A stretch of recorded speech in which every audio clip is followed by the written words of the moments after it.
Thank you. I'm really pleased to be at the third round of the Australian Open.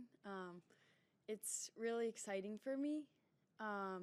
This is my first time, and last year I qualified, so I was really excited to come here and try to qualify again. And now I just feel like I'm playing free and really enjoying every moment. Okay.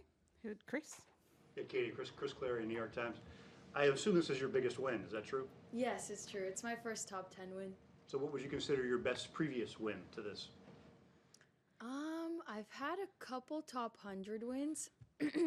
I remember my first top 100 win was against Monica Puig. So I guess since that was the first one, that would be my biggest one before this. And how do the emotions compare with it being a major and having that kind of thing happen to your past matches? The emotions are definitely very high. They're very excited. I have not played in front of that many people before, and I didn't expect to have that many fans behind me in Australia. That's super cool. It felt really special to the point where after I won, I literally got chills by hearing their voices, and yeah. Okay, Courtney? Katie, how did you kind of both soak in the atmosphere and the moment while you're playing a big match, but then also kind of zone in and focus on what you needed to do? Yeah, I was just emphasizing on taking it one point at a time and really just focusing on doing the best I can with each ball that comes at me. And one shot at a time helped me to really stay present and zoned in. Okay. When going up against the world number 9, how was your mindset going into the court, would you say? I would say that I had a lot of belief. I didn't think too much about the other side. I was just focused on my side and doing to the best of my ability on each of my shots and everything that I could control. It's obviously a very exciting opportunity to play someone who's number 9 in the world. I don't think I've played anyone top 10 before, so that was really cool for me. Simon? Katie, Simon Campbell. How did you get started in tennis? Actually, when my parents moved from Ukraine, their friend Charles gave them a tennis racket. And then my brother, who's actually 12 years older than me, he started to play with my parents a little bit. And I was like 5 at that time. I would always bring my toys and coloring books and cars, whatever I had, to the tennis court. And one day I got really bored with my coloring books. I think I finished one of them. So then I was like, Dad, can I borrow your racket? Can I try? And then I hit the first ball, and then I was like, Dad, can I have tennis lessons? And I didn't have a racket yet. So then we were home one day. He brought something home, and he had it behind his back. And he was like, guess what this is? And I was like, a racket? And it was a racket. Courtney? Was that in Walnut Creek? Where did you start playing? Like, I know the area, but like what club, what courts? Well, actually, the funny thing is we started playing in the house. Like, my dad would be like, hit it into my hand.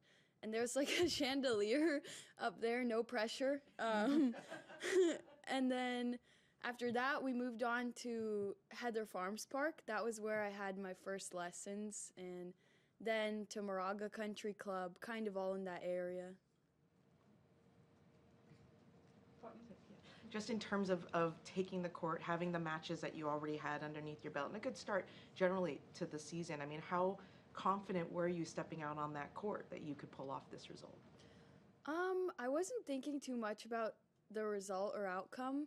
Having 4 matches under the belt before that was great to have. I knew the courts already. I didn't exactly know Margaret Court Arena, but I got to warm up there this morning, so that was helpful. I felt good going in. I felt healthy, so I was excited. Simon? Katie, I take it you must have extended family in Ukraine.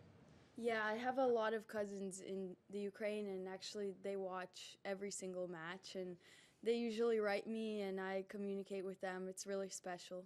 It's obviously a very, very difficult time for them. How are they doing, your family and stuff? Yeah, they're so far so good. It's really a difficult time. Before, everyone used to be able to move about the country however they want to and go on with their days, and now it's just, day to day. And I really feel for them, and to have their support through all of this is incredible. And whenever I come out on the courts, I hope that I'm supporting them as well because they're watching, and I stay strong for them. Chris? Katie, sorry, I should know this, but did you consider representing Ukraine, or was it always U.S. for you, 100%? Well, my brother was born in the Ukraine, but as I was born in the U.S., it was always U.S. 100%. And I'd just be curious, you had a lot of success as a junior in the U.S., quite a lot. What's your feeling of what the key things are about making the transition to this level, and what do you think's really helped you be able to do it? Because it's not always a guarantee it's going to lead to success. Yeah, the transition is definitely interesting. I feel like we did a good job of sprinkling in first national tournaments, then ITF tournaments, and then those junior slams. And then we moved into the ITF pro circuits. And I feel like having a balanced schedule has really helped me to make the transition. It's always really important to get a mix of matches, like in the ITF and now in the slams, and it helps to develop the game. Okay, over there, and then Simon. Yeah, go for it. So, considering your Ukrainian roots, was it any extra emotional beating a Russian player? I would say that when I step on the court, I kind of try to put the politics aside and just focus on the tennis.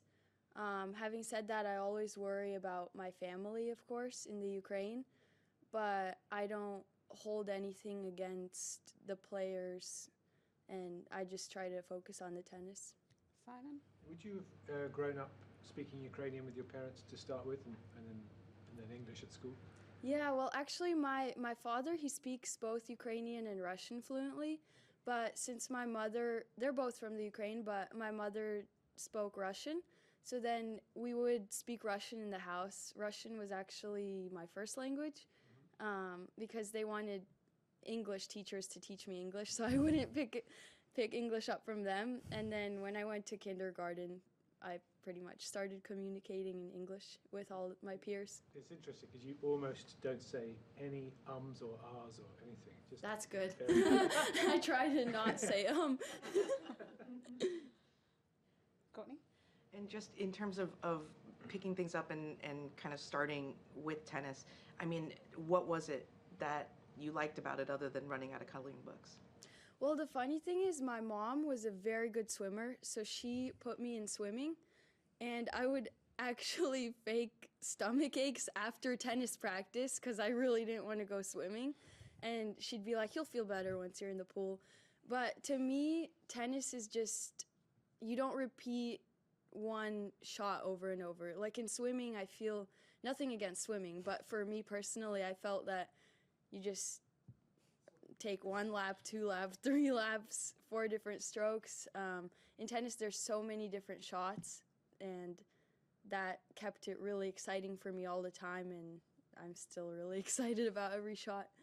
And in addition, there's a huge mental aspect of tennis, which keeps it fresh. We'll do Chris and then Courtney. Yeah. Chris? So, Katie, have you been to Ukraine a lot? I actually, last time I went was in the summer of 2021, right after Wimbledon.